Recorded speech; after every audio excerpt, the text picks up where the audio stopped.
Most of you should have heard about this by now. Two French doctors during a TV debate were discussing testing coronavirus vaccines on people in Africa. One of the doctors, Jean-Paul Mira, said they should do the study in Africa since there are no masks, no treatments, no resuscitation, just like as it is done elsewhere for some studies on AIDS. With over 1.2 million confirmed cases worldwide at the time of this recording, the African continent currently has the least cases of coronavirus in the world, 8,701, with the majority of the cases being in South Africa. So it seems asinine to recommend testing a vaccine in Africa when the majority of the cases are in Europe, Asia, and North America. It would make more sense to leave Africa alone. Test the vaccine on healthy people in their country. If they believe in their vaccine so much, why don't the doctors test it out on themselves since they're going to be face-to-face with infected people on a daily basis, instead of using African people as their guinea pigs? Some of you by now know my views on vaccinations. I personally am not for them. A couple of days ago, these same two doctors apologized after there was backlash from social media, including African celebrities. But with that being said, on Friday, the head of the country's task force against the pandemic, Jean-Jacques Muyembe of the Democratic Republic of Congo, said they are prepared to take part in testing of any future vaccine against the coronavirus. He said, "We've been chosen to conduct these tests.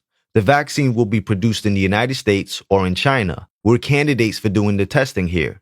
It's so sad when us as people globally can't learn from history, even when the information is clearly out there. Here's the clip of the two French doctors talking.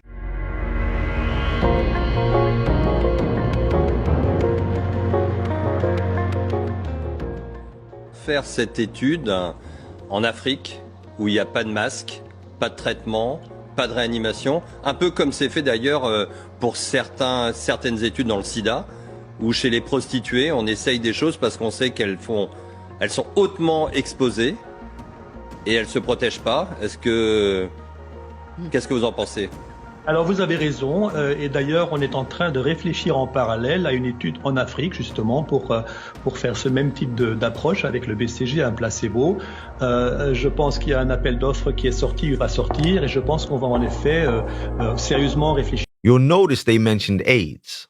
In a shocking confession, a former member of South Africa's apartheid-era intelligence service says that the AIDS virus and other diseases were deliberately spread in an effort to kill off as many black people as possible. The former operative admitted on camera that he and his colleagues at the South African Institute of Maritime Research, CIMER, which masterminded coups and other forms of violence across Africa in the 70s and 80s, deliberately spread the HIV virus in the Southern African region to wipe out black people.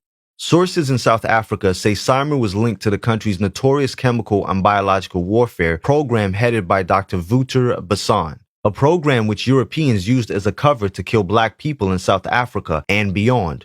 Their operational area was what used to be called the Frontline States, now known simply as the SADC region. South Africa's chemical biological warfare program had links with Rhodesia and did a lot of harm to African people, including spreading cholera and other dangerous diseases in the region and topping it up with the HIV experimentation. Worse still, when independence was approaching in Zimbabwe, there were suggestions that Ian Smith's Rhodesian government, with tacit support from South Africa, rushed to remove the evidence by killing black people who were subjects of the CBW experiments. During the hearings of South Africa's Truth and Reconciliation Commission in 1998, letters with CIMER's official letterhead were found suggesting that the CIA and British intelligence had involvement in the mass genocide. Alexander Jones confirmed on camera that CIMER had operated with the support of the CIA and British intelligence, used bogus vaccinations to spread HIV virus in the SADC region.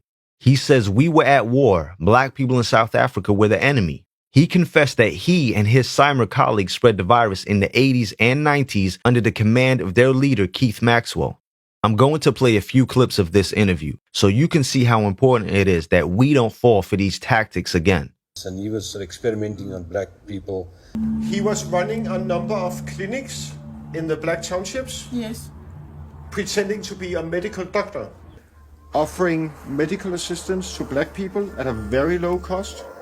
And people we talked to tells us about how he was experimenting on black people. In the Congo, Maxwell ends up at a secret jungle laboratory funded and operated by the US Army. Here, research is being done into biological warfare and how to weaponize viruses.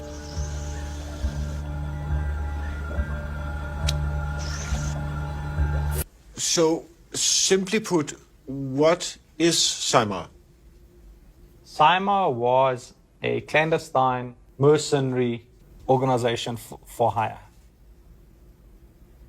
Financed by whom? financed by foreign governments. Well, it was clandestine operations. We were involved in coups, taking over countries for other leaders. We were involved in Mozambique, spreading the AIDS virus through medical conditions. One of the things was that we went into African countries. And how was that done exactly? Through inoculation. Through vaccines? Yeah, through vaccines. Pretending to inoculate people and that type of thing. The idea being to kill black people? Yeah, to eradicate black people. You must understand the concept was that AIDS was a killer. It was incurable at that point in time.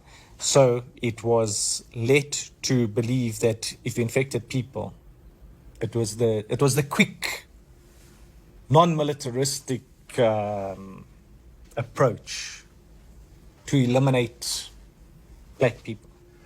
And that is something you know for a fact, that AIDS was actively being spread to other countries? Yes, to African countries. We were at war. Black people in South Africa were the enemy. But so it was about white supremacy? Definitely. Definitely trying to retain the white supremacy on the African continent. And furthermore, he tells us that the purpose of Maxwell's clinics in and around Johannesburg was to infect black people with HIV. These were research facilities for them to inject people with a solution to see that they prevented AIDS in it. In the meantime, they were injecting people with AIDS. And he was only working on black people in these clinics? Yes, yeah. For almost nothing? Yeah, but that's what I'm saying. So you know what, I mean, what easier way to get a big guinea pig that you live in the apartheid system, black people have got no rights, they need medical treatment. There's a white philanthropist coming in and say, you know what, I'll open up these clinics and I will treat you, I will do this, and meantime, you actually the wolf in sheep's clothing. That's gruesome. I can't play the full uncensored video on YouTube for multiple reasons. We tried to discuss this during a live stream last night and it was taken down by YouTube. But I've put the entire uncensored version of this video up on my website, including the full documentary on my website where it can't be taken down. I've also given you some further information on my website in the video that you really need to listen to. Please use the link provided in the description as well as the comment section. Peace, love, and coconut oil. Hey man, that's racist. Make sure you follow me on Instagram and Twitter at angel_IKYG. If you like the video, make sure to share and definitely don't forget to subscribe. Click that bell so that you always get notifications whenever I post a video and you never miss an update. Also, check out my website, www.ikyg.com. Check out any projects that I might have going on, coaching sessions, Angel's Thoughts, Angel's videos, any events that might be happening. Make sure to utilize the Black Money section of the website. Advertise your business absolutely free to people that look like you, free forever. And as always, all the links will be in the description. Peace, love, and coconut oil.